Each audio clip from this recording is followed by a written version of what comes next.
এই প্রজন্ম ওই সময় ফ্রি ফায়ার খেলে, পাবজি খেলে। ওই সময় দেখবেন ফোনে রাত জেগে জেগে জেগে জেগে জেনা করছে আর মেয়ের সাথে কথা বলছে। এই সময়টাতে কি করে? মুভিজ দেখে, কোনো কোনো ক্ষেত্রে পর্ন দেখে, সিরিয়াল দেখে। একবারে ভোর হবে যখন, ফজরের আজানে ডাক দিয়ে ঘুম দিয়ে দিবে, উঠবে জোহরের নামাজের আগে। এটা ট্রেডিশন, এখন এটা চলছে। এবং এই কাজগুলো করতে করতে করতে করতে ফিজিক্যালি, মানসিকভাবে তো আগেই বিকলাঙ্গ হয়ে গেছে, ফিজিক্যালি এরা এত দুর্বল হয়ে গেছে যে আমাদের বাপ দাদাদের জেনারেশনের গায়ে এখনো যে শক্তি আছে, তাদের গায়ে সে শক্তি এখন নাই। হে টিকটক প্রজন্ম, তোমাদেরকে কি বোঝাতে পারলাম? নবীর নাম তোমাদের কানে যাওয়ার পরেও যদি তোমরা সাল্লাল্লাহু আলাইহি ওয়াসাল্লাম এটা না পড়ো, নবীজি বলেছেন সেই ব্যক্তির জন্য অভিশাপ বা ধ্বংস। নবীজি আরো বলেছিলেন, বৃদ্ধ পিতামাতাকে পেয়েছে কিন্তু তাদের সেবা যত্ন করে জান্নাত লাভ করতে পারে নাই, এই ব্যক্তির জন্যও ধ্বংস। এখনকার যুব সমাজকে কি হাদিসটা বোঝাতে পারলাম? বৃদ্ধ পিতামাতা আছে, তাদের সেবা যত্ন করে জান্নাত কিনতে পারছে না, এই ব্যক্তির জন্য ধ্বংস। ইমানের পিলার কয়টা? 6টা না নাকি 7টা? 5টা। সুবহানাল্লাহ। জিবরাইল আলাইহিস সালাম মুহাম্মদ সাল্লাল্লাহু আলাইহি ওয়াসাল্লামকে জিজ্ঞাসা করছেন, মাল ঈমান আখবিরনি আনিল ঈমান। হে মুহাম্মদ সাল্লাল্লাহু আলাইহি ওয়াসাল্লাম, আমাদেরকে বলুন ঈমান কাকে বলে, আমাকে বলুন ঈমান কাকে বলে। নবী সাল্লাল্লাহু আলাইহি ওয়াসাল্লাম বলছেন, আল ঈমান, ঈমান হচ্ছে আন তুমিনা বিল্লাহ, এক নাম্বার তুমি বিশ্বাস করবে আল্লাহর প্রতি, ওয়া মালাইকাতিহি, এবং তার ফেরেশতা মণ্ডলীর প্রতি, ওয়া কুতুবিহি, তার আসমানি কিতাব সমূহের প্রতি। সমস্ত আসমানি কিতাব, শুধু কোরআন নয়, সমস্ত আসমানি কিতাব আল্লাহর পক্ষ থেকে এসেছেন, বিশ্বাস করতে হবে। ওয়া রুসুলিহি, সমস্ত নবী রাসূলগণের প্রতি বিশ্বাস করতে হবে। শুধু মুহাম্মদ সাল্লাল্লাহু আলাইহি ওয়াসাল্লামই একমাত্র রাসূল নন, এর আগেও অসংখ্য নবী রাসূল এসেছেন, বিশ্বাস করতে হবে। ওয়াল ইয়াউমিল আখির, পরকালের জীবনের প্রতি, মৃত্যুর পর পরকাল আছে, কবর আছে, জান্নাত জাহান্নাম আছে, মিজান পুলসিরাত আছে ইত্যাদি। 6 ওয়াল কদরি খায়রিহি ওয়া শাররিহি, তাকদীর বা ভাগ্যের ভালো এবং মন্দের প্রতি বিশ্বাস করতে হবে। এই 6টা পিলারে যে ব্যক্তি বিশ্বাস করে, মন থেকে, মুখে স্বীকৃতি দেয়, কাজে বাস্তবায়ন করে, তাকে আমরা বলছি পরিপূর্ণ মুমিন। কথা কি বুঝতে পারছেন? এই হলো ইমানের 6টা পিলার, 5টাও নয় 7টাও নয়। 5টা পিলার হচ্ছে ইসলামের। ইসলামের পিলার কয়টা? 5টা। একটা হচ্ছে তাওহীদ, সাক্ষ্য দেয়া যে আল্লাহ ছাড়া কোনো ইলাহ নেই, মুহাম্মদ সাল্লাল্লাহু আলাইহি ওয়াসাল্লাম আল্লাহর বান্দা এবং রাসূল। 2 নাম্বার সালাত কায়েম করা। 3 নাম্বার যাকাত প্রদান করা। 4 নাম্বার রমাদান মাসে, এই যে আসন্ন রমাদান মাসে সওম রাখা। এবং 5 নাম্বার সামর্থ্য হলে হজ করা। এই 5টা হচ্ছে ইসলামের পিলার। তাহলে ইসলামের ভিত্তি কয়টা? ইমানের ভিত্তি কয়টা? আপনারা প্রত্যেক দিন একটা অংশ আল্লাহ পাকের জিকিরের জন্য খাস করে নেন। লা হাওলা ওয়ালা কুওয়াতা ইল্লা বিল্লাহ, বেশি থেকে বেশি বলার চেষ্টা করেন। আল্লাহুম্মা সাল্লি আলা মুহাম্মাদ ওয়া সাল্লিম, দরুদ শরীফ বেশি বেশি পড়ার চেষ্টা করেন। যে ব্যক্তি একবার দরুদ পাঠ করবে নবী সাল্লাল্লাহু আলাইহি ওয়াসাল্লামের উপরে, আল্লাহর রাসূল বলছেন তার উপর আল্লাহ পাক 10 বার রহমত করবেন ইনশাআল্লাহ। তার আমলনামা থেকে 10টা গুনাহ আল্লাহ মাফ করে দিবেন। শুধু তাই নয়, 10টা নেকি লেখা হবে এবং তার মর্যাদা 10 গুণ বাড়িয়ে দেওয়া হবে। সবচেয়ে বড় কথা হচ্ছে, দরুদ বেশি বেশি পড়লে আপনার টেনশন দূর হয়ে যাবে। যে ব্যক্তি দরুদ শরীফ বেশি বেশি পড়ে, তার টেনশন কমে যায়। একজন সাহাবী জিজ্ঞাসা করেছিলেন, ইয়া রাসূলুল্লাহ সাল্লাল্লাহু আলাইহি ওয়াসাল্লাম, নবীর নাম আসলে কমপক্ষে সাল্লাল্লাহু আলাইহি ওয়াসাল্লামটুকু বলবেন, কারণ নবীজি বলেছেন সাল্লাল্লাহু আলাইহি ওয়াসাল্লাম, যার সামনে আমার নাম নেওয়া হয়েছে কিন্তু নাম শুনেও আমার প্রতি দরুদ পড়ে নাই, এই ব্যক্তির জন্য ধ্বংস। হে টিকটক প্রজন্ম, তোমাদেরকে কি বোঝাতে পারলাম? নবীর নাম তোমাদের কানে যাওয়ার পরেও যদি তোমরা সাল্লাল্লাহু আলাইহি ওয়াসাল্লাম এটা না পড়ো, নবীজি বলেছেন সেই ব্যক্তির জন্য অভিশাপ বা ধ্বংস। নবীজি আরো বলেছিলেন, বৃদ্ধ পিতামাতাকে পেয়েছে কিন্তু তাদের সেবা যত্ন করে জান্নাত লাভ করতে পারে নাই, এই ব্যক্তির জন্য ধ্বংস। এখনকার যুব সমাজকে কি হাদিসটা বোঝাতে পারলাম? বৃদ্ধ পিতামাতা আছে, তাদের সেবা যত্ন করে জান্নাত কিনতে পারছে না, এই ব্যক্তির জন্য ধ্বংস। আরেকটাই নবী সাল্লাল্লাহু আলাইহি ওয়াসাল্লাম বলেছেন, যে ব্যক্তি রমজান মাসকে পেয়েছে কিন্তু রমজান মাসে ইবাদত করে নিজের গুনাহ মাফ করাতে পারেনি, এই ব্যক্তির জন্য ধ্বংস। তাহলে এই তিন শ্রেণীর ব্যক্তির জন্য ধ্বংস। একজন সাহাবী বলছেন, ইয়া রাসূলুল্লাহ সাল্লাল্লাহু আলাইহি ওয়াসাল্লাম, আমি দোয়ার মধ্যে কতটুকু দরুদ পড়ব? কারণ দোয়া কবুলের অন্যতম শর্ত হচ্ছে দোয়ার মধ্যে দরুদ থাকতে হবে। আমরা তো দোয়া করি আর বলি কবুল হচ্ছে না কেন, তাই না? আমাদের অবজেকশন না এটা? দোয়া করেই যাচ্ছি, কবুল হচ্ছে না কেন? দোয়া কবুলের সিস্টেম তো আপনি জানেন না। আল্লাহ পাক বলছেন, বান্দা যখন আমার কথা জিজ্ঞাসা করে, ওয়াইদা সাআলাকা ইবাদি আন্নী ফাইন্নী করিব, বান্দা যখন আমার কথা জিজ্ঞাসা করে, বান্দাকে বলে দাও হে নবী যে আমি বান্দার খুবই কাছে আছি। উজিবু দাওয়াতাদ দাঈ, বান্দা যখন আমাকে ডাকে আমি তার ডাকে সাড়া দেই। আল্লাহ বলছেন এই কথা। এবং আল্লাহ পাক তার রাসূলের মাধ্যমে জানিয়েছেন অন্য হাদিসে, রাতের শেষ অংশে, ধরে নেন যে 1টা থেকে 4টা বা 2টা থেকে 5টা, আল্লাহ ভালো জানেন, রাতের শেষ অংশে রাতকে 3টা ভাগে ভাগ করেন। এখন চলছে রাতের 2য় ভাগ, নাকি? রাত শুরু হয় কখন থেকে? পশ্চিমাদের মতো রাত 12টা থেকে। সূর্য ডুবলেই রাত শুরু হয়। পশ্চিমারা শিখিয়েছে রাত 12টা 1 মিনিটে দিন রাত শুরু হয়, তাই না? আর আল্লাহ পাক শিখিয়েছেন সূর্য উঠলেই দিন, সূর্য ডুবলেই রাত। রাতকে 3 ভাগ করে ফেলেন। শেষ অংশে আল্লাহ রাব্বুল আলামিন প্রথম আকাশে নেমে আসেন। আল্লাহ পাক কিভাবে নেমে আসেন এটা প্রশ্ন করার দরকার নাই, এটা আমাদের বুঝে আসবে না। সবকিছু আমাদের বুঝে আসতে হবে জরুরি না? জরুরি? আমরা মনে করি যে সব কিছুর ব্যাখ্যা মনে হয় আমরা দিতে পারবো। আসলে কি পারবো? বিজ্ঞানকে জিজ্ঞাসা করেন, যে বিজ্ঞানের দাপটে এখন টেকা যাচ্ছে না। কোনো কিছুকে বিজ্ঞান দিয়ে প্রমাণ করা গেলে মানুষ বিশ্বাস করে, অন্যথায় বিশ্বাস করতে চায় না। নামাজের কথা বললেও বলে যে এর বৈজ্ঞানিক উপকারিতা কি সেটা বলেন। আপনাকে বৈজ্ঞানিক উপকারিতা খুঁজতে হবে কি জন্য? ইয ক্বালা লাহু রাব্বুহু আসলিম ক্বালা আসলামতু লিরাব্বিল আলামিন। আল্লাহ পাক যখন বলেছেন আত্মসমর্পণ করো, ব্যাস আত্মসমর্পণ করবেন, সিম্পল। এখানে যুক্তি বিজ্ঞান দর্শন খোঁজার তো কোনো দরকার নাই। কেউ যদি বলে এই কনসেপ্টটা মৌলবাদী কনসেপ্ট, আপনি বলবেন যে আমি মৌলবাদী হিসেবে গর্বিত। আল্লাহ পাক বলেছেন ইয ক্বালা লাহু রাব্বুহু আসলিম ক্বালা আসলামতু লিরাব্বিল আলামিন। ইব্রাহিমকে তার রব বলেছেন আত্মসমর্পণ করো, যখনই বলেছেন তখনই তিনি আত্মসমর্পণ করেছেন, এর নাম ইসলাম। সবকিছুকে এই 3টা বিষয় দিয়ে প্রমাণ করা নাও যেতে পারে। বিজ্ঞানকে শুধু জিজ্ঞাসা করেন না যে can you give us the definition of soul, রূহ। বিজ্ঞান তুমি কি আমাদেরকে আত্মার সংজ্ঞা দিতে পারবে? পারবে? আত্মা কাকে বলে, কত প্রকার, কি কি, আত্মা কঠিন নাকি তরল না বায়বীয়, পারবে? পারা যাবে? তাহলে কি আত্মার অস্তিত্ব নাই? একজন মানুষ জীবিত, একজন মৃত, কি পার্থক্য এর মধ্যে? একজন জীবিত, একজন মৃত, কি পার্থক্য? কি নাই তার মধ্যে? ইহুদিরা জিজ্ঞাসা করেছিল নবী সাল্লাল্লাহু আলাইহি ওয়াসাল্লামকে, ওই যে 3টা প্রশ্ন করেছিল না, আসহাবুল কাহফের কি হয়েছিল, যুলকারনাইন বাদশার কি হয়েছিল, এবং রূহ কাকে বলে। তারাও এর সংজ্ঞা খুঁজেছে। আর ইহুদিদের কাছে সবচেয়ে বেশি আসমানি কিতাব এসেছে, বানু ইসরাইল। আল্লাহ পাক উত্তরে কি বলেছেন?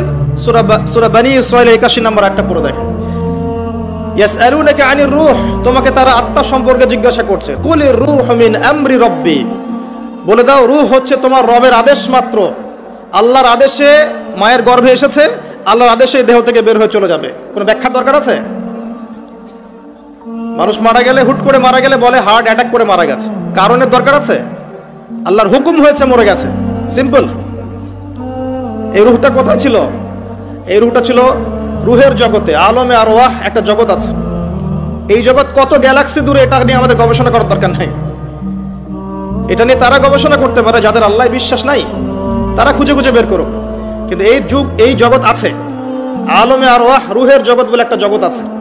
আলামে বারজাখ একটা জগৎ আছে, যেখানে মৃত মানুষের আত্মাদেরকে রাখা হয়েছে এবং এখানে শাস্তি দেওয়া হচ্ছে, অথবা সেখানে আপনার এই পুরস্কার দেওয়া হচ্ছে।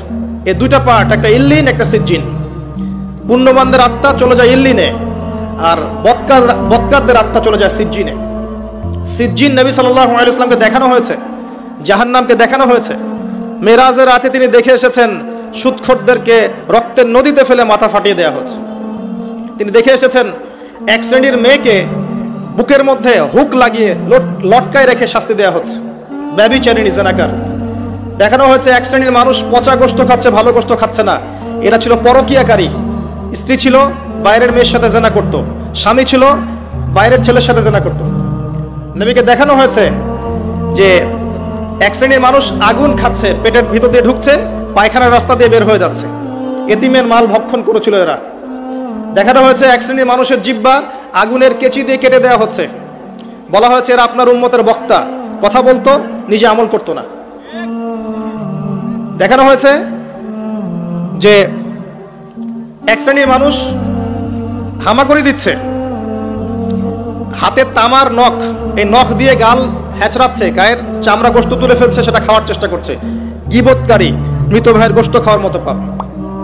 এরকম অনেক শাস্তি নবী সাল্লাল্লাহু আলাইহি ওয়াসাল্লামকে দেখানো হয়েছে। এবং বেশি থেকে বেশি জাহান্নামে দেখানো হয়েছে অহংকারী মানুষদেরকে, উদ্ধত মানুষদেরকে এবং মহিলাদেরকে। বারজাখ নবী সাল্লাল্লাহু আলাইহি ওয়াসাল্লাম দেখে এসেছেন। বলতে চাচ্ছি, যেটা দেখা যায় না তাকে বিশ্বাস করব না, এই কনসেপ্ট ঠিক না। কোনো কিছুকে বিজ্ঞান, যুক্তি, দর্শন প্রমাণ করলেই বিশ্বাস করতে হবে, না হলে করব না, এই দর্শন ঠিক না। কারণ মানুষের জ্ঞান নিতান্তই ক্ষুদ্র। এই ক্ষুদ্র জ্ঞানের মানুষ সবকিছু ব্যাখ্যা করতে পারবে না। নবী সাল্লাল্লাহু আলাইহি ওয়াসাল্লাম এর উপর দরুদ পড়লে এক শ্রেণীর মালায়েকা দরুদগুলোকে সংগ্রহ করেন, সংগ্রহ করে নবীর কবরে পৌঁছে দেন, তিনি উত্তর দিয়ে থাকেন ওয়া আলাইকুস সালাম। সাহাবী জিজ্ঞাসা করছেন, আমার দোয়ায় আমি কতটুকু দরুদ পড়ব? দোয়া কবুলের সেই কথা বলছিলাম। রাতের শেষ অংশে আল্লাহ পাক নেমে আসেন। কিভাবে আসেন আপনার জানার দরকার নাই, জাস্ট বিশ্বাস করেন। এসে বলতে থাকেন, কে আছো আমার কাছে কিছু চাইবে, আমি তোমাকে দান করব। কে আছো আমাকে ডাকবে, আমি তোমার ডাকে সাড়া দেব। কে আছো আমার কাছে ক্ষমা চাইবে, আমি তোমাকে ক্ষমা করে দেব। ফজর পর্যন্ত আল্লাহ রাব্বুল আলামিন এমন করে আহ্বান করতে থাকেন যখন আমরা 2 রাকাত নামাজ পড়ার সুযোগ পাই না। প্রজন্ম কি করে? এই প্রজন্ম ওই সময় ফ্রি ফায়ার খেলে, পাবজি খেলে।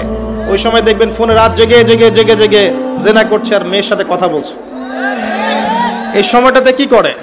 মুভিজ দেখে, কোনো কোনো ক্ষেত্রে পর্ন দেখে, সিরিয়াল দেখে। একবারে ভোর হবে যখন, ফজরের আজানের আগ দিয়ে ঘুম দিয়ে দিবে, উঠবে জোহরের নামাজের আগে। এটা ট্রেডিশন, এখন এটা চলছে। এবং এই কাজগুলো করতে করতে করতে করতে ফিজিক্যালি, মানসিকভাবে তো আগেই বিকলাঙ্গ হয়ে গেছে, ফিজিক্যালি এরা এত দুর্বল হয়ে গেছে যে আমাদের বাপ দাদাদের জেনারেশনের গায়ে এখনো যে শক্তি আছে, তাদের গায়ে সে শক্তি এখন নাই।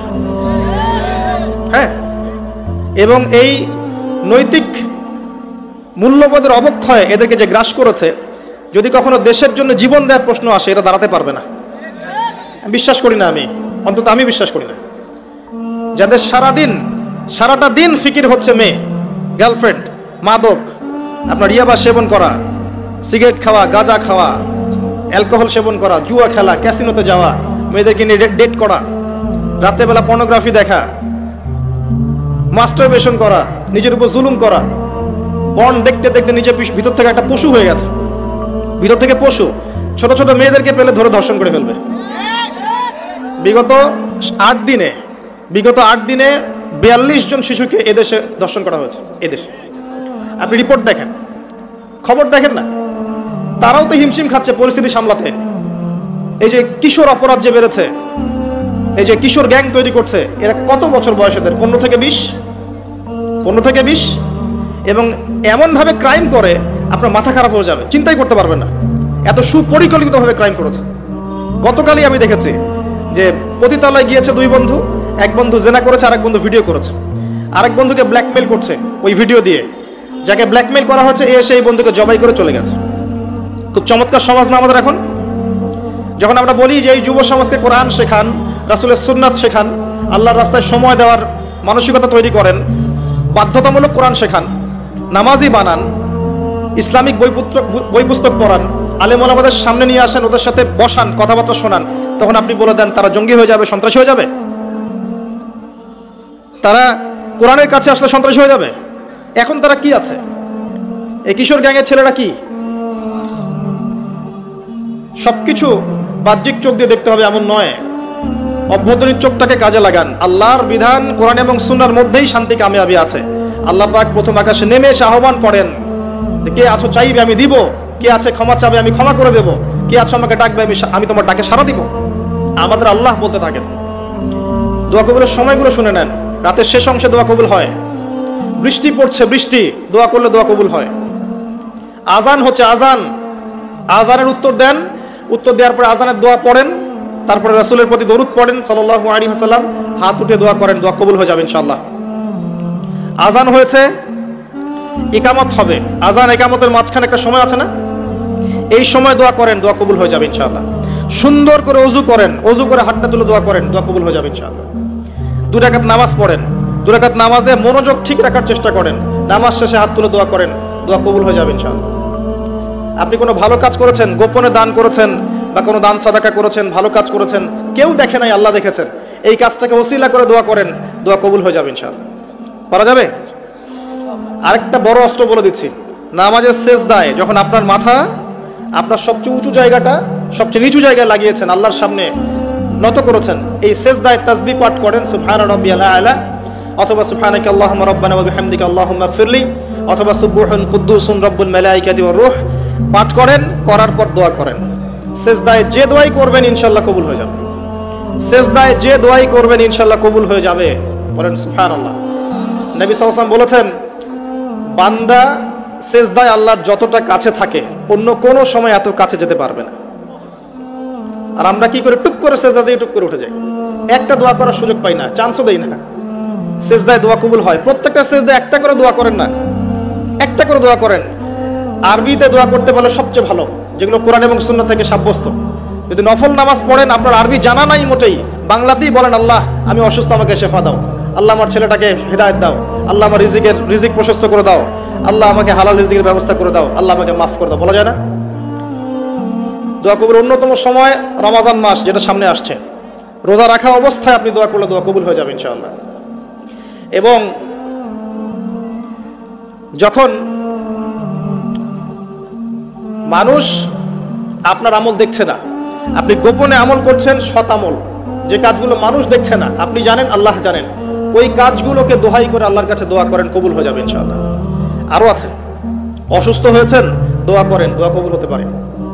অসুস্থ রোগী দেখতে গিয়েছেন, রোগীকে বলেন আমার জন্য দোয়া কর, দোয়া কবুল হবে ইনশাআল্লাহ। রোগীর দোয়া ফেরেশতাদের দোয়ার মতো, রোগীর দোয়া মালায়েকার দোয়ার মতো কবুল হয়ে যায়। দোয়া কবুল করতে হলে বেশি বেশি দরুদ পড়েন, ইনশাআল্লাহ দোয়া কবুল হয়ে যাবে। ওই সাহাবীর কথা বলছিলাম, তিনি বলছেন, ইয়া রাসূলুল্লাহ, আমি দোয়ায় কতটুকু দরুদ পড়ব? নবীজি বলছেন, তোমার যতটুকু ইচ্ছা। সাহাবী বলছেন, আমি কি 4 ভাগের 1 ভাগ পড়ব? নবীজি বললেন, তোমার যতটুকু ইচ্ছা, বাড়াতে পারলে ভালো হয়। সে বলছে, আমি কি তাহলে অর্ধেক দরুদ পড়ব? নবীজি বললেন, তোমার ইখতিয়ার, যদি বাড়াতে পারো খায়ের। সবশেষে সাহাবী বলছেন, আমি কি পুরোটা সময় দরুদ পড়ব? নবীজি বলছেন, তাহলে তোমার কোনো দুশ্চিন্তা থাকবে না, তোমার কোনো টেনশন থাকবে না, তোমার সবকিছু ক্লিয়ার, ইহকাল পরকালের সব দায়িত্ব আল্লাহ নিয়ে নেবেন ইনশাআল্লাহ। জুমার দিন আসবে, পরশু দিন আসবে না, অনলি একটা আমল বলছি। জুমার দিন আমি 3টা আমলকে বেশি গুরুত্ব দেই। 1 নাম্বার হচ্ছে সূরাতুল কাহফ, যেটা আপনাকে মাসিহুদ দাজ্জাল থেকে বাঁচাবে। 2 নাম্বার বেশি থেকে বেশি দরুদ পড়া, এই দিন দরুদ পেশ করা হয় নবী সাল্লাল্লাহু আলাইহি ওয়াসাল্লামের কাছে। আর 3 নাম্বার এটা, যেটা আপনাদেরকে শেয়ার করছি, সেটা হলো আল্লাহ রাসূল সাল্লাল্লাহু আলাইহি ওয়াসাল্লাম বলেছেন, কেউ যদি জুমার দিনে সকাল সকাল গোসল করে, আর্লি মর্নিং গোসল করে ফেলে, একদম ফরজ গোসলের মতো, এবার সবচেয়ে উত্তম কাপড়টা পরে, নোংরা কাপড় না, বেস্ট কাপড়টা পরে, আতর খুশবু ব্যবহার করে, সুগন্ধি ইউজ করে, সুগন্ধি ব্যবহার করে সে সকাল সকাল পায়ে হেঁটে মসজিদে যায়, বাহনে চড়ে নয়, পায়ে হেঁটে মসজিদে গিয়ে ইমাম বয়ান খুতবা শুরু করার আগেই মসজিদে চলে গেছে, ইমামের কাছাকাছি বসে, কাউকে কষ্ট দেয় না, ইমাম খুতবা দিচ্ছে, সে চুপচাপ শুনছে, কাউকে কষ্ট দেয় না। এমনকি পাশে কেউ কথা বলে তাকে এতটুকু বলে না, চুপ করো, এতটুকু বলে না, চুপচাপ খুতবা শুনে নামাজ পড়ে ইমামের সাথে সালাম ফিরায়।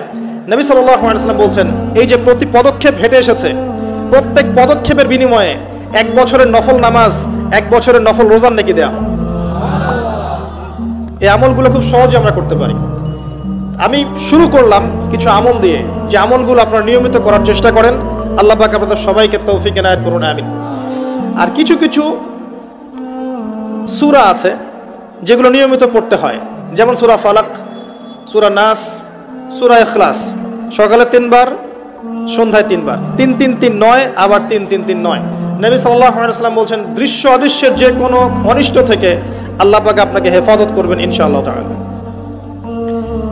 আরো আছে সূরা মুলক। এই যে রাত হয়েছে এখন, রাতের বেলা কেউ যদি ঘুমানোর আগে সূরা মুলক তেলাওয়াত করে ঘুমায়, ওই ব্যক্তির কবরের আযাব সূরা মুলক ঠেকিয়ে দিবে ইনশাআল্লাহ। সূরা মুলক আল্লাহর সাথে তর্ক করবে, বাকবিতণ্ডা করবে এবং তার পাঠকারীর জন্য সুপারিশ করবে, আল্লাহ পাক তার কবরের শাস্তি মাফ করে দিবেন ইনশাআল্লাহ।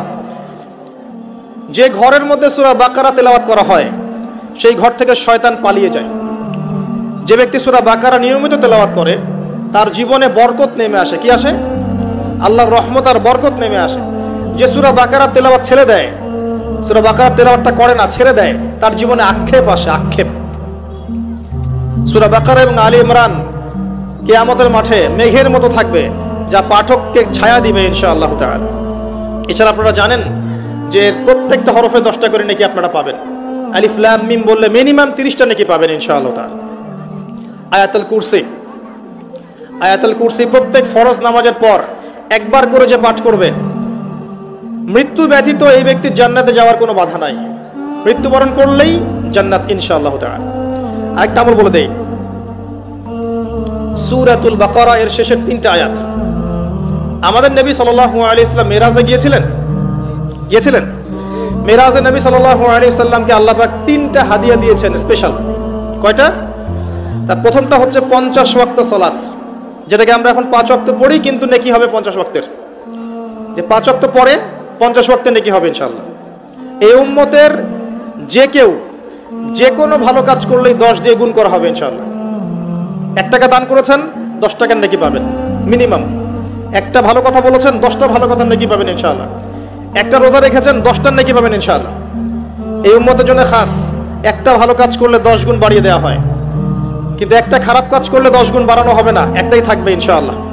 প্রথম হাদিয়া 50 ওয়াক্ত নামাজ।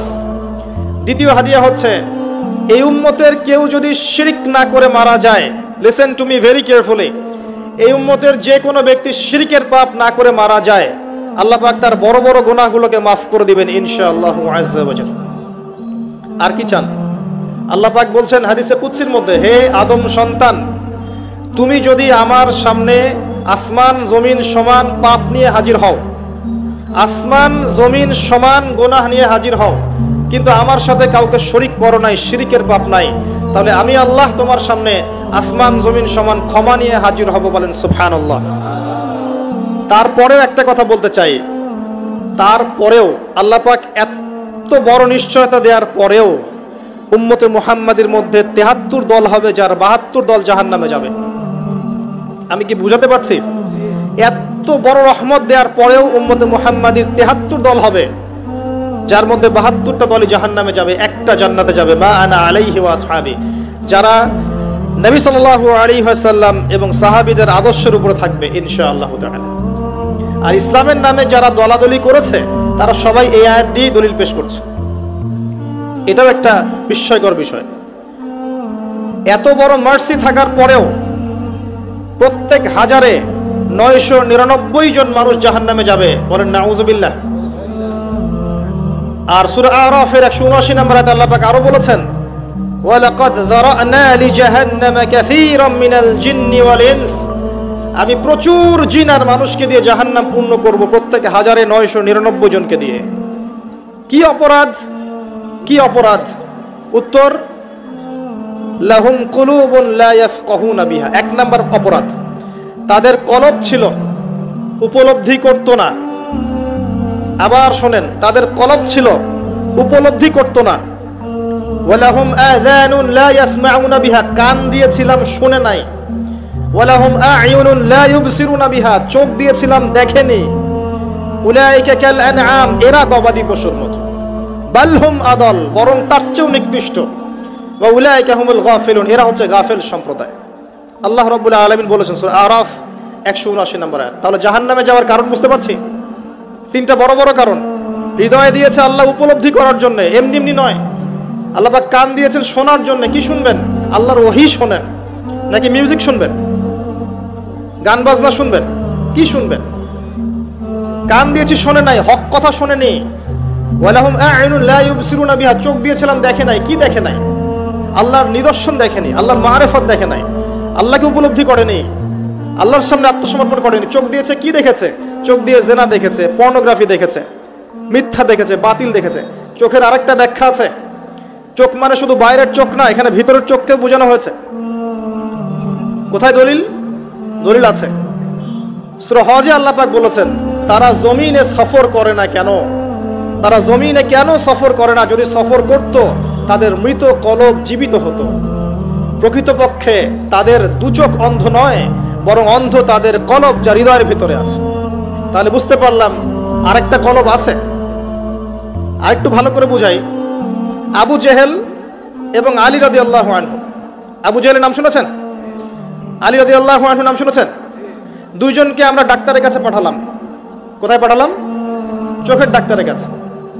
যে চোখের ডাক্তার চেক আপ করে দেখে বলল যে দুইজনের চোখ তো ক্লিয়ার, কোনো সমস্যা নাই। এখন আপনি আমাকে বলেন, আবু জেহেল সত্য চিনতে পারলো না কেন, আর আলী রাদিয়াল্লাহু আনহু সত্য চিনতে কিভাবে পারলেন? কোন চোখ দিয়ে? বলেন এবার। দুজনের বাইরের চোখ কি নষ্ট? দুজনের বাইরের চোখ সমান। তাহলে কোন চোখ নষ্ট আবু জেহেলের?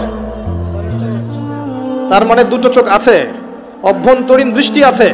এটা আল্লাহর নূর আর বাসিরা দিয়ে দেখা যায়। কখন এই চোখটা খুলবে? এটা একটা ভালো প্রশ্ন। এই চোখটা খুলবে কখন? এই বুদ্ধি প্রতিবন্ধী টিকটক প্রজন্মের কি ভিতরের চোখ আছে? এই মাদকাসক্ত যুব সমাজের ভিতরের চোখ আছে? যারা আল্লাহ পাকের বিধান দেখেও অগ্রাহ্য করছে, এদের ভিতরের চোখ আছে? আল্লাহ পাকের একটার পর একটা নিদর্শন আসছে, কোরআনে বর্ণিত আছে, হাদিসে বর্ণিত আছে, দেখেও না দেখার ভান করছে, শুনো না শোনার ভান করছে। এদের কলবের চোখ আছে? থাকতে পারে? পারে না। কি করলে কলবের চোখ জীবিত হবে? প্রথম কাজ আল কোরআন। আল কোরআনের সংস্পর্শে আসলে পরে চোখ জীবিত হবে ইনশাআল্লাহ। দুই, সফর করেন জমিন, ফাসিরু ফিল আরদি ফানজুরু কাইফা কানা আকিবাতুল মুকাজ্জিবিন। জমিনে ভ্রমণ করে দেখো, তোমরা আল্লাহ নিদর্শনগুলোকে দেখো, দেখলে তোমাদের মৃত কলব জীবিত হবে ইনশাআল্লাহ। আল্লাহ নিদর্শনগুলো দেখো যে মিথ্যাবাদীদেরকে আল্লাহ পাক কিভাবে ধ্বংস করেছেন। জর্ডানের ডেড সিকে দেখেন, ওখানে লূত আলাইহিস সালামের কওম ছিল, আল্লাহ পাক উল্টে দিয়েছেন, ওখানে কোনো প্রাণী জন্ম হয় না, কোনো প্রাণ থাকে না। নবী মুসা আলাইহিস সালামের সেই স্মৃতি বিজড়িত লোহিত সাগর দেখেন, মক্কা দেখেন, মদিনা দেখেন, শামকে দেখেন। আল্লাহ পাক যত জায়গায় নিদর্শন রেখেছেন, সমুদ্র দেখেন, আপনাদের পাহাড় দেখেন। আফালা ইয়ানজুরুনা ইলাল ইবিলি কাইফা খুলিকাত ওয়া ইলাস সামাই কাইফা রুফিআত ওয়া ইলাল জিবাল কাইফা নুসিবাত ওয়া ইলাল আরদি কাইফা সুতিহাত। নিদর্শনগুলোকে দেখেন, প্রকৃতিকে দেখেন, মহাকাশকে নিয়ে চিন্তা করেন।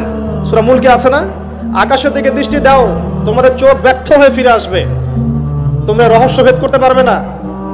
সূরা ওয়াকিয়ার মধ্যে আল্লাহ বলেছেন, ফালা উকসিমু বিমাওয়াকিইন নুজুম, তোমাদের জন্য আমি কসম করছি নক্ষত্রের অবস্থানের, নক্ষত্রগুলোর, গ্রহ নক্ষত্রের অবস্থান স্থিতির শপথ করছি। ওয়া ইন্নাহু লাকাসামুল লাউ তা'লামুন আযীম, আর এটা একটা বিশাল কসম যদি তোমরা জানতে। একটা জাররা পরিমাণ যদি অবস্থানে পার্থক্য ঘটে যায়, মহাবিশ্ব ধ্বংস হয়ে যাবে। আল্লাহ পাক এগুলো দেখতে বলেছেন, তারপরে কলব জীবিত হবে ইনশাআল্লাহ। কোরআন, সফর, আল্লাহ নিদর্শনগুলোকে দেখা, আল্লাহর আনুগত্য করা, কলব জীবিত হবে ইনশাআল্লাহ। রাসূল সাল্লাল্লাহু আলাইহি ওয়াসাল্লামের সুন্নাহর উপর থাকলে কলব জীবিত হবে ইনশাআল্লাহ। কোরআন নিয়ে গবেষণা করলে পরে কলব জীবিত হবে। যাদের কলব জীবিত, এমন আধ্যাত্মিক আল্লাহর নূর প্রাপ্ত মানুষের সাথে থাকলে কলব জীবিত হয়, এবং যার প্রমাণ আপনাদের এখানে আছে এখানে। যদিও তাদের মানে সমাধিকে কেন্দ্র করে, কবরকে কেন্দ্র করে কত আজে বাজে কাজ করা হচ্ছে আল্লাহ ভালো জানে, কিন্তু এই মানুষগুলো তো এগুলো শেখান নাই, শিখিয়েছেন। বরং তারা জুলুমকে সরিয়ে দিয়ে তাওহীদ প্রতিষ্ঠা করেছেন এখানকার মাটিতে। আর সেই মানুষগুলোর নাম ভাঙিয়ে আমরা এখন খাচ্ছি, কিন্তু বলতে গেলে আবার রাগ হয়। কিন্তু সেই মানুষের কবর ছুঁয়ে যদি আমি গায়ে মাখি, আমার কোনো ফায়দা আছে? তার আদর্শই তো নেই আমার মধ্যে। মূল জিনিসটা কি? তার আদর্শ। কি করেছিলেন তারা এই জায়গায়? তারা এই জায়গায় জালেমের শেকড় উপড়ে দিয়েছিলেন, দিয়ে আপনাদের এখানে ইসলামের পতাকা কায়েম করেছেন। লক্ষ লক্ষ মানুষ এখন এখানে আল্লাহকে ডাকছে, আজান হচ্ছে, ইকামত হচ্ছে, নামাজ হচ্ছে, পর্দা হচ্ছে। এবং সিলেটের মানুষ বেশিরভাগই নামাজি, আলহামদুলিল্লাহ। বেশি থেকে বেশি মসজিদ আছে। এগুলো কিভাবে হয়েছে? আল্লাহওয়ালা মানুষের সহবতে হয়েছে। আল্লাহওয়ালা মানুষের সহবত আত্মশুদ্ধির একটা মাধ্যম, কিন্তু তাদের কবরকে কেন্দ্র করে বাড়াবাড়ি করা যাবে না। এটাতে রাগ হলে আমার কিচ্ছু করার নাই, কিন্তু হক বলতে হবে। হক আল্লাহর পক্ষ থেকে আসে। শুনেন, শিরকের পাপ আল্লাহ পাক মাফ করবেন না। নিঃসন্দেহে কবরে সিজদা করা শিরক, নিঃসন্দেহে।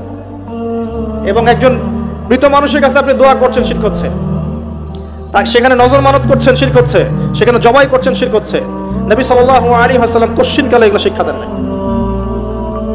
তাওহীদে থাকেন, যে কথাটা বলছিলাম, আল্লাহওয়ালা মানুষের সোহবতে থাকেন। ওয়া কুনু মা'আস সাদিকিন, সত্যবাদীদের সাথে থাকো, তাহলে মৃত কলব জীবিত হবে ইনশাআল্লাহু তাআলা। আর কিছু জীবিত হয়, পরকালকে বেশি বেশি স্মরণ করেন। মৃত্যুবরণ করতে হবে। আজকে আমার চারপাশে অনেক মানুষ আছে, আপনার বাবা মা ভাই বোন আত্মীয় স্বজন ইত্যাদি, মৌতের পরে 40 দিন 100 দিন 1 বছর এভরিবডি উইল ফরগেট ইউ, সবাই আপনাকে ভুলে যাবে। ইউ উইল বি ফরগটেন, আপনি ভুলে যাবেন। হয়তো বছরে একটা দিনও আপনার সন্তান গিয়ে আপনার কবর জিয়ারত করবে কিনা সন্দেহ আছে। এটাই বাস্তবতা, নির্মম বাস্তবতা। আল্লাহ থেকে এসেছে, আল্লাহ ফিরে যাব, একাই, কেউ নাই সাথে। এই মৌতের ফিকিরটা কলবটাকে জীবিত করবে ইনশাআল্লাহ, নরম করবে ইনশাআল্লাহ। দেখবেন দুনিয়া আপনার কাছে ভালো লাগবে না, দুনিয়ার বিষয়গুলো প্রয়োজন মনে হবে, জাস্ট প্রয়োজন। আমার প্রয়োজন আছে চাকরির, প্রয়োজন করছেন।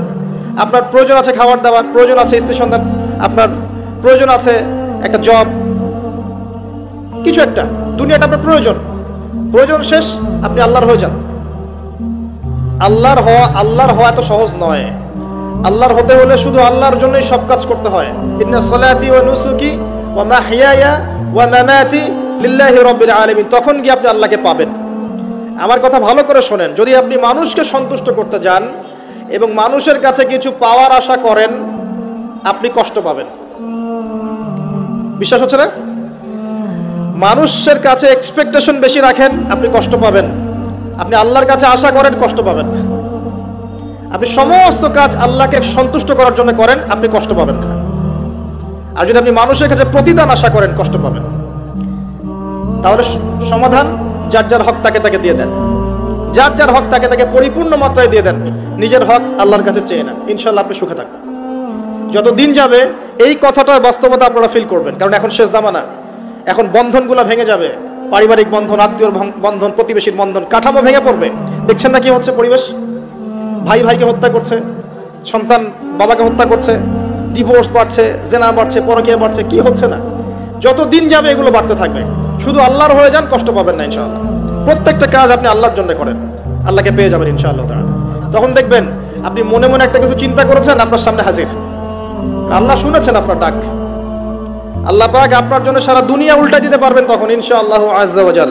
যদি আল্লাহ পাক আপনার কলবের মধ্যে নূর দেখেন, স্বচ্ছতা দেখেন এবং নিরহংকার মুক্ত মন দেখেন, ইখলাস দেখেন ইনশাআল্লাহ তাআলা। আল্লাহ ওয়ালাদের সোহবতের সাথে মৌতের স্মরণ, পরকালের স্মরণ, কলব জিন্দা হবে। আর কয়েকটা কথা বলি, বেশি খেলে কলব মরে যাবে, বেশি খেলে কলব মরে যায়। এখন দেখা যায় যত বড় আশিকে রাসূল তত বড় ভরি। নবী সাল্লাল্লাহু আলাইহি ওয়াসাল্লাম এমনটা শেখান নাই। এগুলো আযাব। আমি তো ফিজিক্যালি নবীর সুন্নাহ পালন করতে পারছি না, আমি মানুষের সুন্নাহর দিকে ডাকবো কি? খাওয়াই তো ঠিক নাই, মানে যার খাওয়া ঠিক নাই মানে তার প্রবৃত্তির চাহিদা বেশি, পাশবিক চাহিদা বেশি, প্রবৃত্তির চাহিদা বেশি, কন্ট্রোল করতে পারে না। দেখবেন ফিটনেস ঠিক নাই, বেশি খেলে কলব মরে যাবে, বেশি ঘুমালে কলব মরে যাবে, বেশি কথা বললে কলব মরে যাবে, মানুষের সাথে বেশি বেশি মেলামেশা করলে কলব মরে যাবে। এমনকি বেশি থেকে বেশি যদি আপনি স্ত্রী সহবাস করেন, কলব মরে যাবে। সিরিয়াসলি বলছি, প্রবৃত্তিগত যে বিষয়গুলো আছে এগুলোকে কন্ট্রোল করতে পারলে কলব জিন্দা থাকে। এটা তো হালালের কথা বলো, হালাল। আর হারাম যেগুলো, কেউ যদি সুদ খায় তাহলে কলব জিন্দা থাকবে? ঘুষ খেলে কলব জিন্দা থাকে? দুর্নীতি করলে বা ব্যভিচার করলে, জেনা করলে কলব জিন্দা থাকবে? তখন তো ঈমানের সাথে কোনো সম্পর্কই নাই, ডিসকানেক্টেড। এই কাজগুলো করার চেষ্টা করে আল্লাহ পাক আমাদের সবাইকে তৌফিক এনায়েত করুন, আমিন। এই অংশে গিয়ে আমি আসন্ন রমজান কেন্দ্রিক কিছু কথা আপনাদের সাথে শেয়ার করছি ইনশাআল্লাহ তাআলা। এই কথাগুলো আপনাদের কাজে দেবে ইনশাআল্লাহ। আমরা এখন শাবান মাসে বসে আছি, আমাদের সামনে রমাদান। আমরা সবাই এই হাদিসটা শুনেছি যে রমজান মাসে গুনাহ মাফ করাতে পারলো না সেই ব্যক্তির জন্য ধ্বংস। কিন্তু আমরা আসলে জানি না অনেকেই যে কিভাবে ইফেক্টিভলি রমজানকে কাজে লাগানো যায়। ইফেক্টিভলি রমজানকে কাজে লাগানোর জন্য কয়েকটা কাজ আমি আপনাদেরকে বলে দিচ্ছি। আমি দোয়া করছি আল্লাহ পাক প্রথমে আমাকে করার তৌফিক দান করুন, অতঃপর আপনাদের সবাইকে করার তৌফিক এনায়েত করুন। কারণ আমি তাদের অন্তর্ভুক্ত হতে চাই না যাদের জিহ্বাকে আগুনের কেচি দিয়ে কেটে দেওয়া হবে। কাদেরকে যেটা হবে? এক শ্রেণীর বক্তা যারা বলতো কিন্তু করতো না। আর এটা বিশ্বাস রাখেন, এই চেয়ারগুলোতে এখন যারা বসে সবাই কথা অনুযায়ী কাজ করে না, সবাই কথা অনুযায়ী কাজ করে না। আর বাহ্যিকভাবে যা দেখা যায় ভিতরে সবসময় এমন থাকে না। তো এখন জনগণ স্মার্ট, মানুষ আস্তে আস্তে বুঝতে পারে জিনিসগুলো। আর আল্লাহ রাব্বুল আলামিন যখন কাউকে কবুল করে নেবেন, আল্লাহ রাব্বুল আলামিন তার জন্য মানুষের মনে ভালোবাসা সৃষ্টি করবেন ইনশাআল্লাহ। আর আল্লাহ পাক যখন কাউকে অপদস্থ করতে চাবেন তখন কারো সাধ্য নাই তাকে ঠেকায়। আল্লাহ যদি কাউকে কবুল করেন, সারা দুনিয়ার মানুষ মিলেও তাকে বিতর্কিত করতে পারবে না। কথা কি বুঝতে পারছেন? ওসব কৌশল করে লাভ নাই, এসব কৌশল বাদ দেন। আল্লাহ যদি কাউকে কবুল করেন তাহলে সারা দুনিয়ার মানুষের ক্ষমতা নাই তার চুল পরিমাণ ক্ষতি করে। আর পরকালের জীবনের সফলতাই চূড়ান্ত। যদি আমি আপনি পুলসিরাত পার হতে না পারি, কেউ সফল নই। যেই হন আপনি, যদি আপনি আমি আর আমি যেই হই না কেন, আমরা যেই হই না কেন, যদি পরকালে পুলসিরাত পার হতে না পারি, কেউ সফল নই। আর এমন একজন ব্যক্তি যার নামও জানি না, মানুষ তাকে চেনেও না, পরকালে আমার আগে চলে গেছে পুলসিরাত পার হয়ে, এই ব্যক্তি সফল। এটাই হচ্ছে পরকালের বাস্তবতা। দুনিয়ার জীবন তুচ্ছ, কিচ্ছু না। এখানে সফলতা ব্যর্থতা চূড়ান্ত মানদণ্ড হবে না, পরকাল হবে ইনশাআল্লাহ। তাই সবাই পরকালের বান্দা হওয়ার চেষ্টা করি। আল্লাহ পাক তৌফিক দান করুন। যার যার হক তাকে তাকে দিয়ে দেন। মধ্যমপন্থী থাকেন, চরমপন্থী হয়েন না, শৈথিলতাবাদী হয়েন না। চরমপন্থী হয়েন না যে ইসলামের নামে এমন কিছু করেন না যেটা সন্ত্রাস ছড়াবে, যেটা মানুষের ক্ষতি করবে, যেটা অমুসলিমদের ক্ষতি করবে, ইসলামের রেপুটেশন খারাপ করবে, এমন কিছু করতে যায় না। একই সাথে এত শৈথিলতাবাদীও হয়েন না যে খালি লা ইলাহা ইল্লাল্লাহ পড়েছে বাস জান্নাত, এখন আমি ঘুষ খাই, সুদ খাই, জিনা করি, ব্যভিচার করি, যা ইচ্ছা তাই করি, এমনটা করতে যায় না। মধ্যমপন্থী থাকেন, ফরজ ওয়াজিব সুন্নাত মুস্তাহাব আমল করেন, সাধ্যমতো জ্ঞান চর্চা করেন, আমল করেন, পারিবারিক আদর্শ ঠিক করার চেষ্টা করেন, হালাল খান, আল্লাহর কাছে ক্ষমা চান, আল্লাহ সাধ্য অনুযায়ী চেষ্টা করছি, বাকি যেটা পারছি না আল্লাহ মাফ করে দিও। কারণ এখন এই যুগে আমি সারেন্ডার করছি, এই যুগে 100% ইসলাম পালন করা সম্ভব না, ইল্লা মাশাআল্লাহ। আমরা এমন একটা সময় বাস করছি যখন 100% ইসলাম পালন করা মোটেই সম্ভব না, সো ভেরি ডিফিকাল্ট, ইল্লা মাশাআল্লাহ, ইল্লা মাশাআল্লাহ। কেউ বুকে হাত দিয়ে বলতে পারবে না এখন এই যুগে যে আমি 100% ইসলাম ফলো করি, পারবে? কার ক্ষমতা আছে বলুক দেখি? আমি ভাবছেন আমি দাড়ি টুপি রেখে পাগড়ি টাগড়ি রেখে একাকার করে ফেলেছি? আমি নিজেও সুদ খাচ্ছি ইনডাইরেক্টলি, সবাই সুদের সাথে সম্পৃক্ত আছে আমরা মোটামুটি, ঘুরিয়ে ফিরিয়ে হোক, ডানে বামে হোক, অথবা খাই বা দেই বা সাক্ষী থাকি বা লিখে রাখি। এক্সাম্পল দিয়েছিলাম, মনে করেন আমি একটা ফ্ল্যাটে ভাড়া থাকি, আমার ভাড়ার টাকা থেকে ফ্ল্যাটের মালিক ব্যাংকে লোন শোধ করে, আমি পরোক্ষভাবে সুদের সাথে জড়িত। এটা সেই যুগ। তো এই যুগে ওইটা বলার অবকাশ নাই যে আমি একদম 100% পিওর এবং পরিশুদ্ধ, পারফেক্ট না, এটা কেউ বলতে পারবে না। আর আমরা যারা এখানে বসছি, আমরা এমন কিছু হয়ে যাইনি যে আমরা একদম জাতির কাণ্ডারি হয়ে যাব।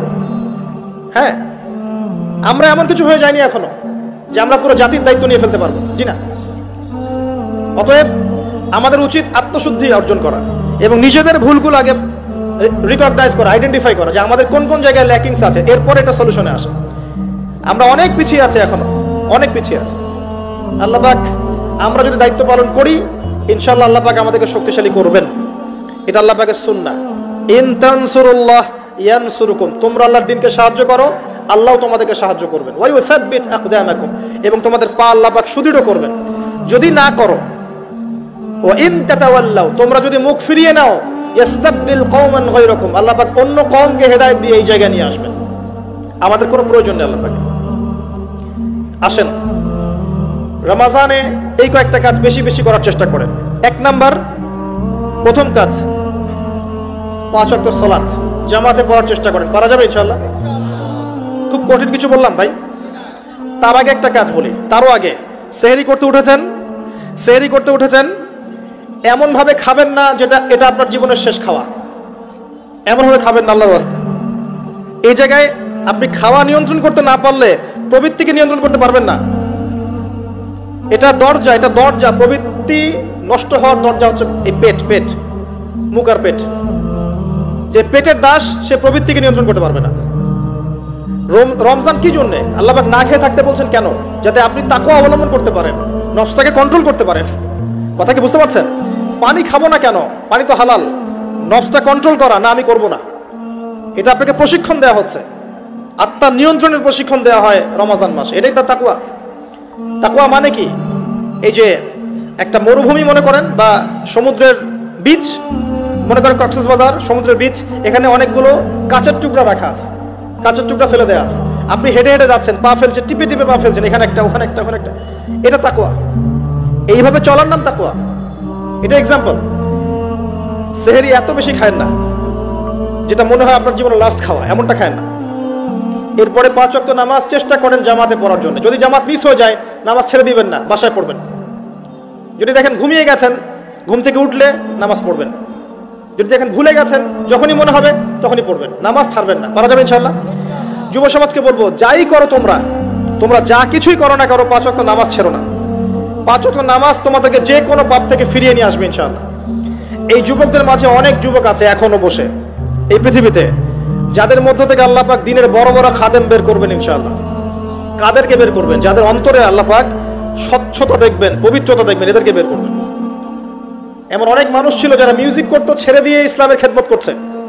এমন অনেক মানুষ ছিল যারা জেনা করেছে, পরে ফিরে এসে আল্লাহর দিনে দায়ী হয়েছে।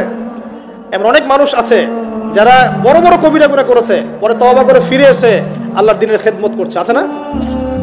এই মানুষগুলোকে আল্লাহ পাক হেদায়েত দিলেন কেন? উত্তর, তাদের কলবটা ছিল পরিচ্ছন্ন, সৎ অন্তর ছিল, আল্লাহর ভয় ছিল মনের মধ্যে। আল্লাহর ভয় থাকে, ফিরে আসবে ইনশাআল্লাহ। আমরা দোয়া করি আল্লাহ পাক তাদেরকে ফিরিয়ে দেখ। আমিন। শুধু তাই নয়, এখন ইসলামের যারা প্রকাশ্য শত্রু, তাদের মধ্য থেকেও আল্লাহ পাক ওমর এবং হামজা রাদিয়াল্লাহু আনহুর মতো মানুষ বের করতে পারেন। তো জানেন, ওমর রাদিয়াল্লাহু আনহু তরবারি নিয়ে বের হয়ে যাননি, তাকে আল্লাহ পাক দ্বিতীয় খলিফা বানাননি। তার মনটা ছিল পরিচ্ছন্ন, আল্লাহ পাক কবুল করেছেন। 5 ওয়াক্ত সালাত পড়ার চেষ্টা করেন জামাতের সাথে, আল্লাহ পাক তৌফিক দান করুন। একইভাবে ইফতার যখন করবেন, তখন এমনভাবে খাবেন না এটা শেষ খাওয়া, গোগ্রাসে খাবেন না, 10টা 20টা 30টা আইটেম করার দরকার নাই। যতটুকু হলে আপনার ইবাদত করার শক্তি চলে আসে, এনাফ। আর বেশি বেশি হাইজেনিক খাবার খাবেন, বাইরের খাবার ভাজা পড়া বেশি খেতে যায় না, অসুস্থ হয়ে যাবেন। আমরা ইফতারে কিন্তু একদম বিরিয়ানি, পোলাও, কোরমা কত কি খাওয়া শুরু করি। সিম্পল খাবার খাওয়া শুরু করেন, সিম্পল খাবার খান, হোমমেড ফুড খান, বাইরের ম্যানুফ্যাকচার্ড ফুড খায় না, আপনি সুস্থ থাকবেন ইনশাআল্লাহ। কারণ ইফতারের পরে আসে আপনার তারাবি, তার ইফতার অল্প হালকা করেন। রমজান মাসে টার্গেট করেন যে আমি কোরআন অন্তত একটা খতম দিব, পড়া যাবে? 30 দিন 30 পারা, 1 পারা করে পড়া যাবে? যারা কোরআন পড়া জানি না, এই যে 1 মাস সময় আছে, 1 মাসের মধ্যে শিখে ফেলবেন, প্রমিস করেন, পারবেন? হাত উঁচু করেন, কথা দেন যে রমজান মাস আসার আগেই কোরআন তেলাওয়াত শিখে দেব ইনশাআল্লাহ। বায়াত করলাম কিন্তু, আপনারা সবাই আমার মুরিদ, বসেন। হাদিয়াও দিবেন, যেহেতু মুরিদ হয়েছেন এখন। হাদিয়া হচ্ছে দোয়া। কি দিবেন? দোয়া। রমজান মাসে 1 পারা করে প্রতিদিন, 30 দিন 30 পারা পড়া যাবে ইনশাআল্লাহ। যারা হাফেজে কোরআন আছি, তারা কোরআনটাকে হেফজ চর্চা করবো এই মাসে, এবং তারাবির নামাজ পড়াবো। তারাবির নামাজে এমন মানুষকে ইমাম রাখবেন যার তেলাওয়াতটা প্রচন্ড বিশুদ্ধ এবং সুললিত, শুনলেই মন কেড়ে ফেলে, এমন মানুষকে তেলাওয়াত করতে দিবেন তারাবির নামাজে। দেখবেন নামাজে মনোযোগ বাড়তে থাকবে ইনশাআল্লাহ। এটাকে এনজয় করবেন, তারাবিকে এনজয় করবেন। ওই 3G 4G স্পিডে নামাজ পড়তে যায় না, রিল্যাক্সে নামাজ পড়বেন, রিল্যাক্সে। আর আমরা তো একটা ঝগড়ায় অভ্যস্ত, 8 রাকাত না 20 রাকাত। এই রমজানে আল্লাহর রাস্তায় ঝগড়া করতে যায় না, আপনি নামাজের কোয়ালিটি বাড়ায় দেন। যদি 8 রাকাতও পড়েন, নামাজটাকে লম্বা করে পড়েন, নবীর মতো, পারা যাবে? আচ্ছা, নবী সাল্লাল্লাহু আলাইহি সাল্লামের 8 রাকাতের দলিল তো দেয়া হয়, কিন্তু নবী সাল্লাল্লাহু আলাইহি সাল্লাম যত লম্বা সময় ধরে 8 রাকাত পড়েছেন, এটা কি আমরা পড়ি? তাহলে আমরা সময়টা কেন নিলাম না? 8 রাকাত পড়তে পড়তে পা ফুলে যেত, আর আমাদের 8 রাকাত আধা ঘন্টা 1 ঘন্টায় শেষ, তাহলে কি হলো? তো এই যে বিষয়গুলো, এগুলোতে যায়েন না, ইখতিলাফগুলোতে যায়েন না। আপনি নামাজের কোয়ালিটি বাড়িয়ে দেন, সুন্দর করে নামাজ পড়েন, পারা যাবে ইনশাআল্লাহ। আল্লাহ পাক তৌফিক দান করুন। যদি পসিবল হয় রমজানে উমরা করতে পারেন, এতে আপনি আরো সুন্দর করে ইবাদত করার একটা পরিবেশ পাবেন। সবার পক্ষে হয়তো পসিবল হবে না, যাদের পক্ষে হবে আপনারা করার চেষ্টা করতে পারেন। আল্লাহ তৌফিক দান করুন। রমজান একটা কাজ করবেন, বেশি থেকে বেশি মানুষকে ইফতার খাওয়াবেন, পারা যাবে? প্রত্যেকদিন ইফতার মাহফিল করবেন, মসজিদে ইফতার দিবেন এবং রোজাদারদেরকে ইফতার করাবেন। সওয়াব হচ্ছে প্রত্যেকের নেকি আপনি পেয়ে যাবেন ইনশাআল্লাহ। মনে করেন আপনি 10 জন রোজাদারকে ইফতার করিয়েছেন, এই 10 জনের রোজার নেকি আপনি একা পেয়েছেন। এই 10 জনের রোজার নেকি আপনি একা পেয়েছেন, ফ্রি, আপনার নেকি তো আছেই। অতএব যারা সামাজিক সংগঠন আছে বা সমাজে দায়িত্বশীল আছে, তারা যদি এগিয়ে আসে, প্রত্যেক দিন বহু মানুষকে ইফতার করানো সম্ভব না? আবার দেখবেন ঈদের রাতে, যেটাকে আমরা চাঁদ রাত বলি না কি বলি, আপনারা কি বলেন? ওই আর কি, তো চাঁদ রাত, ওই রাতে দেখবেন অনেক অসহায় দরিদ্র মিসকিন থাকে যাদের সেমাই খাবার টাকা নাই, আছে না? ওই রাতে আপনার সাদাকাতুল ফিতরগুলো দিয়ে দিবেন, সুন্দর করে বন্টন করবেন, ওই দরিদ্র মানুষের কাছে পৌঁছে দেবেন বাড়িতে বাড়িতে। পারা যাবে ইনশাআল্লাহ। এগুলোতে আপনি এনজয় করবেন রমজানকে। আত্মকেন্দ্রিক ভাবে থাকলে এনজয় করতে পারবেন না। আরেকটা কথা আছে, রমজান মাসে যাকাত দিয়ে দিবেন, যার যার যাকাত যেটা আছে। যাকাত দিবেন না, জাহান্নাম অবধারিত। যে সালাত পরে যাকাত দেয় না কাফের, সালাত পরে কিন্তু যাকাত দেয় না, এটা কুফরি। আবু বকর সিদ্দিক রাদিয়াল্লাহু তাআলা আনহু যাকাত অস্বীকারীদের এগেইনস্টে যুদ্ধ করেছিলেন। যাকাতটা কিন্তু নফল কিছু নয়, ফরজ। নিসাব পরিমাণ সম্পদ হয়েছে, যাকাত দিতেই হবে। আর আমি অনেকদিন বলেছি, ইসলামিক ইকোনমিক্সের বেইজই হচ্ছে যাকাত। ইসলামিক ইকোনমিক্সের ভিত্তি হচ্ছে যাকাত এবং ব্যবসা। ধনীর সম্পদে গরিবের হক। বাংলাদেশে এমনও মানুষ আছে যার একজনের যাকাত দিয়ে 100 পরিবার চলা সম্ভব। এমনও মানুষ আছে, যদি সমস্ত যাকাতগুলোকে সুন্দরভাবে কালেক্ট করা যেত এবং উপরের লেভেল থেকে ডিস্ট্রিবিউট করা যেত, দেখবেন বড় বড় মেগা প্রজেক্ট করতে পারতাম আমরা। কে বোঝাবে কাকে? কে বোঝাবে কাকে? কথা বললেই তো সমস্যা। যাকাত গরিবের হক। ধনীদের সম্পদ থেকে যাকাত নিয়ে আপনি একটা পাহাড় করতে পারতেন সম্পদের। এগুলোকে সুন্দর করে ডিস্ট্রিবিউট করতে পারলে, যেখানে কোনো দুর্নীতি নাই, দেখবেন বড় বড় মেগা প্রজেক্ট হচ্ছে। আমরা তো ব্যক্তিগতভাবেই যাকাত দেই না, অনেকেই দেই না, নামাজ পড়ি যাকাত দেই না, নিসাব কি তাই বুঝি না। যাকাত কিন্তু ফসলেরও আছে, ফসলের ওষুধ আছে না, চাষিরা ওষুধ দেয় না। রমজান মাসে সাদাকাতুল ফিতর আছে, এটাও দেয় না অনেকে। এগুলো ঠিক না। যাকাত বাধ্যতামূলক। যাকাত দিলে সমাজে একটা সাম্য তৈরি হবে, গরিব না খেয়ে মরবে না। যাকাত কেন্দ্রিক ইকোনমিক্স ছিল বলেই সাহাবায়ে কেরাম রাদিয়াল্লাহু আনহুমের যুগে একজন মানুষ খুঁজে পাওয়া যেত না যাকে সাহায্য করা লাগবে, সবাই স্বাবলম্বী হয়ে যেত, আলহামদুলিল্লাহ। অতএব রমজান মাসে যাকাত দিয়ে দেন আল্লাহর ওয়াস্তে, অন্যথায় কি হবে এটা বলে দিই। সূরা তাওবায় আল্লাহ পাক বলেছেন, এই সম্পদগুলোকে আল্লাহ পাক একত্রিত করবেন, করে আগুনে জাল দিবেন, জাল দিয়ে সোনা রূপা বানাবেন, গলিত উত্তপ্ত সোনা রূপা বানিয়ে আল্লাহ পাক পিঠে, গালে, কপালে লেপটে দিবেন যারা যাকাত দেয় নাই তাদের জন্য। আমরা আশা করি এই শাস্তি পেতে চাই না, পেতে চাই? আল্লাহ পাক বোঝার তৌফিক দান করুন। রমজানে আর কিছু কাজ করুন, বেশি বেশি আল্লাহর জিকির করেন, দোয়া করেন বেশি থেকে বেশি। হিসনুল মুসলিম বইটা কিনেন, এখানে অনেক দোয়া দেয়া আছে, এগুলো মুখস্থ করেন, আল্লাহর কাছে দোয়া করেন, দেখবেন ইনশাআল্লাহ তাআলা আপনার দোয়া কবুল হয়ে গেছে। আর রমজানে বেশি বেশি বাজারে যাবেন না। মাসের বাজার প্রয়োজনে এখনই করে রাখেন, রমজানে বাসা থেকে বের হওয়ার দরকার নেই। বেশি বেশি বাজারে গেলে বাজারের দোয়াটা পরে চলে আসবেন। নিত্য প্রয়োজনীয় কিছু সবজি টবজি কিনতে হয়, এগুলো কিনবেন, এটা হয়তো কিনতে হয়, কিন্তু মেইন বাজারগুলো কিনে রাখেন আগে থেকে। আর এই সব এক শ্রেণীর মানুষ যারা আছে রমজানে নিত্য প্রয়োজনীয় দ্রব্যের দাম বাড়িয়ে দেয়, এদের উপর লানত অভিশাপ আল্লাহর। যারা ইচ্ছাকৃতভাবে মার্কেটে পণ্যের দাম বাড়িয়ে দেয় রমজান মাসে এবং রাষ্ট্রকে বিব্রত করে, জনগণকে বিব্রত করে, এদের উপর আল্লাহর অভিশাপ বর্ষিত হবে ইনশাআল্লাহ। এই কালোবাজারি যারা জোট চুরি করে, সিন্ডিকেট তৈরি করে, এই মানুষগুলোর উপর নবীর অভিশাপ থাকবে, আল্লাহর অভিশাপ থাকবে, দেখে নিয়ে। এই সময় মানুষকে আরো বেশি বেশি খাওয়াবেন, দাম আরো কমিয়ে দিবেন। উল্টা এই সময় দাম বাড়িয়ে মানুষকে ভোগান্তির মধ্যে ফেলানো হয়। আর মানুষ সামান্য তেলের জন্য, চিনির জন্য, বুটের জন্য দৌড়াচ্ছে ট্রাকের পিছনে। সরকারের পক্ষে সব কাজ একা করা সম্ভব? আমরাই তো সিন্ডিকেট করছি, এখানে তাদের কি দোষ? অতএব ব্যবসায়ীদেরকে সতর্ক করব, ব্যবসা এই মাসে করতে চান না, পরকালের ব্যবসা করেন, ইহকালের ব্যবসা করতে চান। রমজান মাসে পণ্যের দাম ফিক্স করে কমিয়ে দেন, বাজার নিয়ন্ত্রণ হবে। তাহলে না হলে তো আপনার জনগণকে কষ্ট দিচ্ছেন, গভর্নমেন্টকে কষ্ট দিচ্ছেন, সবাইকে কষ্ট দিচ্ছেন। এই ফল কে ভোগ করবে? এর ফল জনগণকে ভোগ করতে হয়। আল্লাহ পাক এই শ্রেণীর মানুষের তাকদিরে হেদায়েত থাকলে হেদায়েত দেখ, না হলে ব্যবসা আল্লাহ পাক বরকত তুলে নেক, আমরা বদদুয়া করে দিই। আরো বিষয় আছে, এগুলো যা কি সমস্যা আপনারা বুঝবেন না। ইসলামিক ইকোনমিক্স যদি পড়াশোনা করেন বুঝবেন, এগুলো এত বড় লেভেলের সমস্যা, যার ফলে হিমশিম খেতে হয় মানুষের জীবনযাত্রার মানকে একটা নিয়ন্ত্রণে নিয়ে আসতে। এই কৃত্রিম সংকট যারা তৈরি করে, এদের প্রতি আল্লাহর অভিশাপ বর্ষিত হবে। এটা মুসলিমরা করছে কেন? মুসলিমদের এমনটা করার শোভা পায় না। হোটেল কেন খোলা রাখছেন? হোটেলের মধ্যে রমজান মাসে পর্দা দিয়ে দিয়েছেন, বেরোজাদার আসবে, খাবে। সুবহানাল্লাহ, কি আশ্চর্য! যেখানে পর্দা করা লাগে সেখানে বেহুদ্দার মধ্যে ঘুরে বেড়ায়, যেখানে পর্দা লাগে না সেখানে পর্দা দিয়ে রাখে। সুবহানাল্লাহ। দেখবেন কাপড়ের ব্যবসায়ীদের দোকানে দোকানে এই যে মেয়েদের মূর্তির মধ্যে কাপড়, তাই না? এতে কি ব্যবসায় বরকত হবে? রমজান মাসে সব মূর্তিগুলো ভেঙে ফেলে দেন। ওই মূর্তির এভাবে যদি কাপড় পরিয়ে এরকম দল না রাখা হয়, আপনার ব্যবসায় বরকত হবে না? পণ্য বিক্রি হবে না? উসমান রাদিয়াল্লাহু আনহু ব্যবসা করেন নাই? আব্দুর রহমান বিন আউফ ব্যবসা করেন নাই? শোরুমগুলোতে যাবেন শহরের, দেখবেন মেয়েদের নগ্ন মূর্তি দিয়ে ভর্তি, কাপড় পরিয়ে রেখে দিয়েছে। এতে মেয়েদের সম্মান বাড়ছে নাকি দেখাচ্ছেন কার বডি সাইজ কেমন? কি চাচ্ছেন এটা দিয়ে? এগুলো সব বের করে ফেলবেন দোকান থেকে। রমজান মাসে এগুলো রাখবেন না। রমজান মাসে যেন কারো গাড়িতে এবং বাড়িতে কোনো জায়গায় গান না বাজে, অশ্লীল কোনো গান যেন না বাজে। কোরআন তেলাওয়াত বাজবে, প্রয়োজনে অ্যারাবিক নাশিদ বাজবে, ইসলামিক নাশিদ বাজবে। এমন এমন কিছু প্লে হবে যেখানে হারাম কিছু নাই, শিরক নাই, বেদাত নাই এবং মিউজিক্যাল ইনস্ট্রুমেন্ট নাই। রমজানে কোরআন তেলাওয়াত বাড়িয়ে দেন, তেলাওয়াত শোনেন। এই কাজগুলো করা খুব জরুরি। একটা কাজের নাম রমজান নয়, রোজা রাখলাম বাস শেষ। আরেকটা কথা বলে শেষ করছি, শুধুমাত্র খাবার ছেড়ে দেয়া আর পানাহার ছেড়ে দেওয়ার নামই রমজানের রোজা নয়। যতক্ষণ পর্যন্ত আমরা রোজা রেখে আল্লাহর হারামকে ছাড়তে না পারছি, রোজা কবুল হবে না।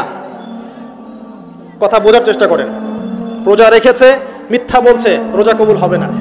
রোজা রেখেছে, বাপে কম দিচ্ছে, রোজা হবে না। রোজা রেখেছে, পণ্যে ভেজাল দিল, ভালোর সাথে খারাপ মিক্স করলো, রোজা কেটে গেছে।